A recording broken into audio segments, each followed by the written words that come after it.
there actually a place for a 3D scanner inside a small fabrication shop? Now, I have a small shop here where I do a mix of metalworking, fabrication, woodworking, a lot of custom projects. And so when Revopoint reached out to me to see if I wanted to test out the MetroY Ultra 3D scanner, I thought, is a 3D scanner really gonna help? Or is it just gonna add some additional steps and headaches to the process? Waste. So in this video, I'm gonna test it on some real shop projects to see where the technology makes sense. Now for testing this out, I'm using the Revopoint MetroY Ultra CMM. Now this unit is extremely accurate, and the reason it can be so accurate is because of the laser lights and structured light that it uses. So this has 5 modes. It has your cross laser lines, it has parallel lines with a laser scanning. It also has a single line where you can get down into holes and do a little bit deeper dive into a specific area. And then it has a structured blue light scanning feature, which does not require these little white markers. And then the last mode is using this turntable where it automatically scans an item on top of this. This is my computer I'm using. Luckily, this sports the M2 chip with 16 gigabytes of RAM, which is the minimum for a Mac that can operate with this 3D scanner. So far, scanning with this MacBook Pro has caused no issues, and I've found the performance to be just fine. Now, one of the most clear use cases for a 3D scanner is gonna be 3D printing. Pew, pew, pew, bam.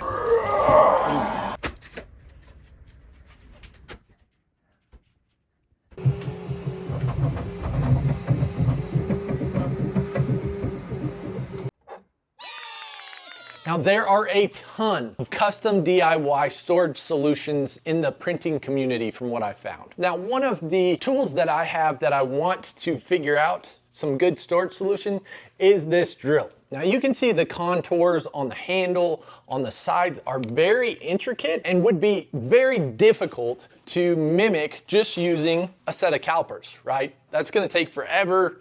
I'm not gonna be perfect accurate. There's a lot of little tiny details that I'm really not gonna be able to capture. And so 3D scanning this should help me get a really good little holder that is custom fit exactly to this drill.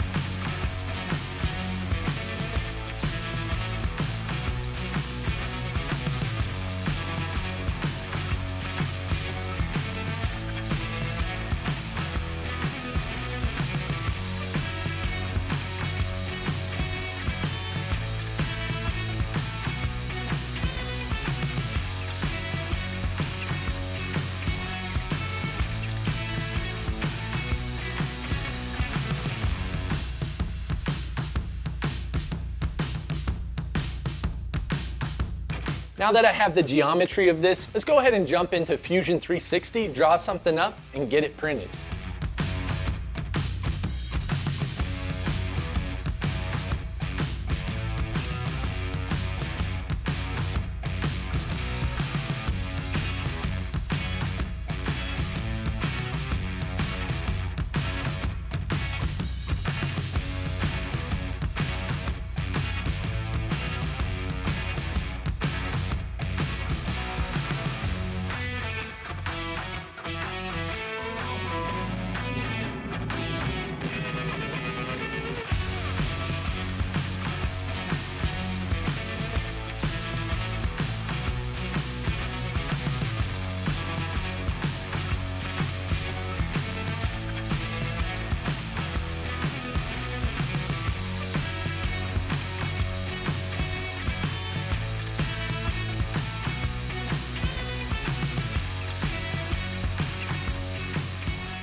Now, since I'm really assessing this 3D scanner for a fabrication application, I really need to make sure if this is going to be able to scan steel. I know one of the troubles with 3D scanners is reflective surfaces. That's going to be a steel metal product. So let's go ahead and see if this 3D scanner can tackle it. It really would be nice to be able to get the weld details and be able to inspect the weld size after the fact, just to confirm quality on like a weld. I think that's a good application, and especially a good one here for a small fabrication shop. Let's go get a large welded joint.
Now I'm pretty surprised with how it was able to capture that weld geometry. I really see the benefit in a quality control situation where you're trying to have a nice consistent part and consistent welds on a fabricated structure or a weldment. It's a really good use case for a 3D scanner.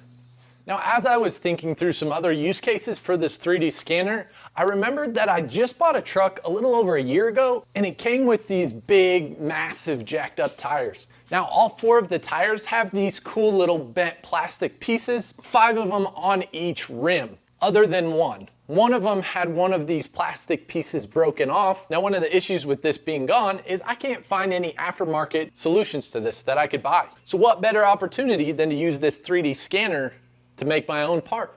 And I'm gonna go ahead and 3D scan this, and hopefully I'm able to just 3D print a mimicked version of this.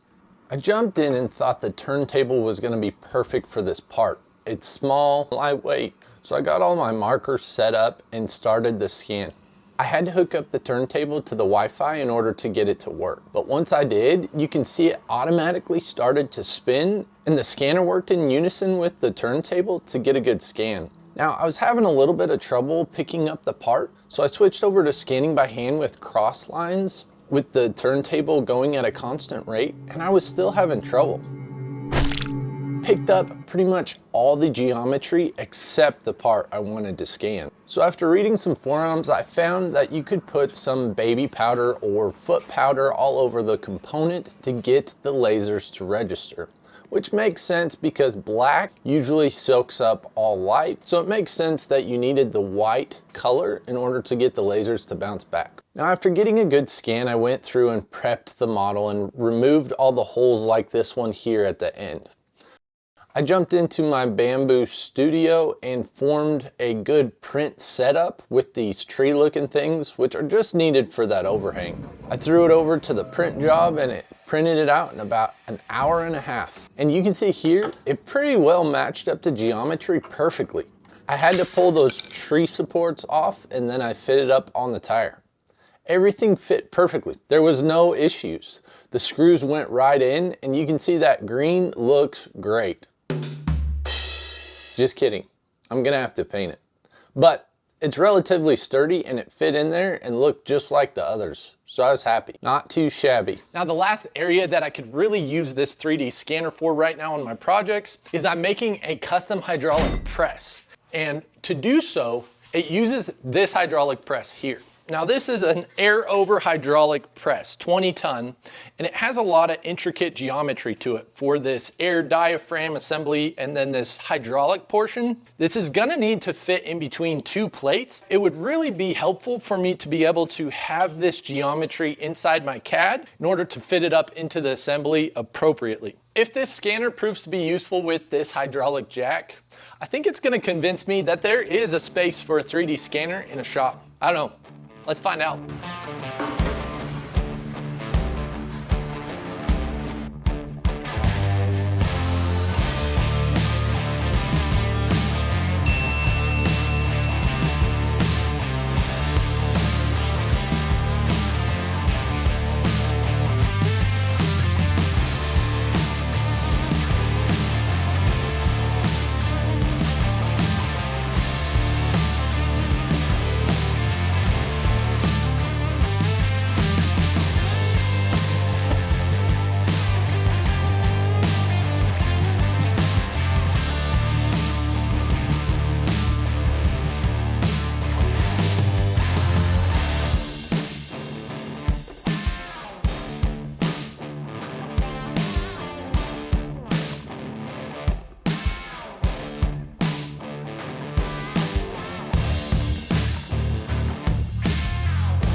Now the merge feature was absolutely necessary for this hydraulic press. I needed to get both sides of this accurately modeled, and spinning this unit around or using the turntable really wasn't an option.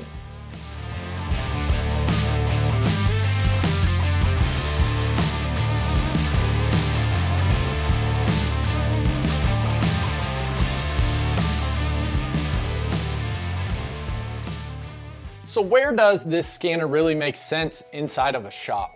I think any scenario where you're trying to take an existing geometry or a component in the real world and mimic that for how your component, your fabricated structure, or the thing you're building meets up to it. If you really need to understand and know that and be consistent with that mounting geometry, then I think 3D scanning and the Revopoint MetroY is probably a good solution for you. This really only makes sense if you are currently working inside of CAD or plan to work inside of CAD, because you really need to understand how to pull that geometry that is produced from this into a model and use it to your benefit. Now, where does this unit not make sense? I would say if you're a fabrication shop that does very simple, clean brackets, straight edges, simple angles, and all you're doing is cutting it and welding it, and you have the jigs and fixtures set up that you really need, I really don't think this would be quite as useful for that type of scenario. It's just gonna add additional steps and time to you trying to fit it into the workflow. So I would definitely not suggest it for those scenarios. Just use a tape measure, it's a lot quicker.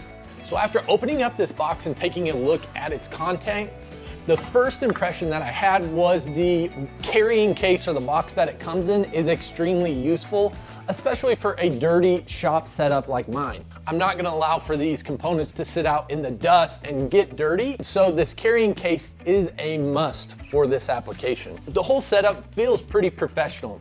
The ball and plate, calibration plate, the turntable, the scanning camera itself, everything feels very professional, even though it's made out of that plastic. Now I jumped in and tried to use the calibrating balls. I was having a little bit of trouble with that until I pulled out the calibration plate and jumped straight into calibrating with that. I got pretty good results and I was getting some good scans from it. And so that was a good sign. Now the reason this kit is the CMM version, this extra box that comes with 2 balls on a plate. These are very accurate as far as the spacing and size of each of these spheres, and it comes with a calibration card and inspection confirmation from Revopoint. As far as the software, so I jumped onto revopoint3d.com and I went ahead and downloaded the Revo Metro app. Now I thought this was gonna be super difficult. I was gonna have to have different application for the turntable, a different application for the measurement software or post-processing, but everything is inside this single software, which made it super convenient. And everything so far was pretty easy to set up. Now you have these 2 different main scan modes on the top left, and then on the right, you have all the needed selections to be able to complete a scan. And it's all pretty straightforward. Now, the video that Revopoint has on their site online is very helpful for setting all that up. So I do suggest watching that prior to setting this up. So, does a 3D scanner make sense for a shop? I think yes, but only in specific scenarios. I think for my shop, I'm gonna use it on some of these projects, and it is definitely gonna come in handy. Some projects I'm probably not gonna use it for, but that's how it goes. I think you have to evaluate your work that you need completed and how you currently work, and assess if you really need to understand real world geometries and how it interacts with your product or your part that you're trying to produce. Simple, straightforward cuts, straightforward fabrication probably doesn't warrant this type of tool. Any custom work, any very specific geometries or quality control, definitely does. Thanks for watching. Hopefully this video was useful and valuable for you. Go ahead and hit that like button and subscribe. And as always, go build something.